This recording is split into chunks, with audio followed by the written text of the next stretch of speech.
السلام علیکم، میں رابعہ اور آج ہماری ویڈیو کا عنوان ہے سقوط ڈھاکہ۔ سانحۂ مشرقی پاکستان 16 دسمبر 1971 کو پیش آیا، جسے سقوط ڈھاکہ کہتے ہیں۔ سقوط ڈھاکہ ملک کے دو لخت ہونے سے بڑا کوئی صدمہ ہو ہی نہیں سکتا۔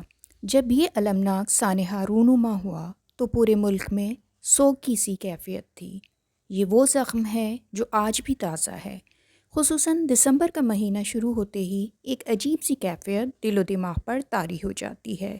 ہمارے شعراء اور دیگر ادبا نے بھی اپنے درد کو الفاظ میں پرو کر اگلی نسلوں تک منتقل کیا ہے۔ آج کی اس ویڈیو میں ہم مختلف شعراء کا کلام جو انہوں نے سقوط ڈھاکہ کے تناظر میں لکھا ہے پیش کریں گے۔ تو شروع کرتے ہیں اپنی ویڈیو۔ فیض احمد فیض نے اس بدترین قومی المیے پر ڈھاکہ سے واپسی پر 1974 میں ایک نظم لکھی تھی جو اس طرح سے ہے۔ ہم کے ٹھہرے اجنبی اتنی مداراتوں کے بعد، پھر بنیں گے آشنا کتنی ملاقاتوں کے بعد۔ کب نظر میں آئے گی بے داغ سبزے کی بہار، خون کے دھبے دھلیں گے کتنی برساتوں کے بعد۔ ایک اور شاعر حبیب جالب نے اس درد کو اپنے لفظوں میں کچھ یوں بیان کیا ہے۔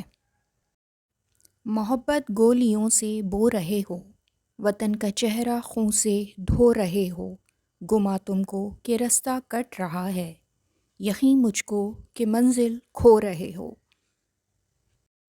شاعر اختر لکھنوی نے اس قومی المیے کو، اس درد کو اس طرح سے بیان کیا۔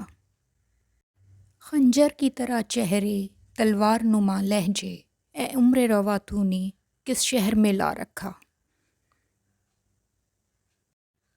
شاعر واجد امیر نے اپنے درد کو اس طرح بیان کیا۔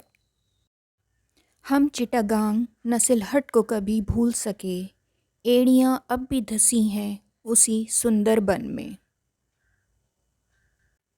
شاعر ناصر کاظمی نے اپنے درد کو اس طرح سے بیان کیا۔ وہ ساحلوں پہ گانے والے کیا ہوئے، وہ کشتیاں چلانے والے کیا ہوئے، وہ سب آتے آتے رہ گئی کہاں، جو قافلے تھے آنے والے کیا ہوئے۔ فخر عباس نے اس قومی المیے کو کچھ اس طرح بیان کیا۔ جب دیس بٹا دو ٹکڑوں میں، جب پھوٹ پڑی انسانوں میں، سکھ چین گیا ہنگاموں میں، جب جنگ چھڑی دو ملکوں میں۔ بنگال جدا ہم سب سے ہوا، دل چھلنی میرا تب سے ہوا، بھارت نے سازش کی گہری، جو چال چلی وہ تھی گہری۔ جلیل علی نے اس دکھ کو اس طرح سے بیان کیا۔ پچھتائے ہیں سر کا بوجھ گرا کر بھی، حیراں ہیں آنکھیں دیوار ہٹا کر بھی، اس دن ایسی سرخی تھی اخباروں پر، گونگے ہو گئے شہر کے سارے ہاکر بھی۔ نصیر ترابی نے اپنے درد کو اس طرح بیان کیا۔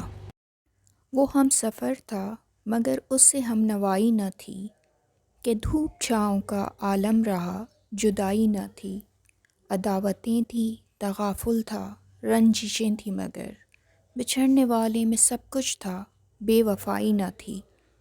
میری یہ آج کی ویڈیو سقوط ڈھاکہ کے تناظر میں لکھی گئی شاعری کے اوپر تھی۔ میری نیکسٹ ویڈیو تک اپنا بہت خیال رکھیے گا، پھر ملتے ہیں، اللہ حافظ۔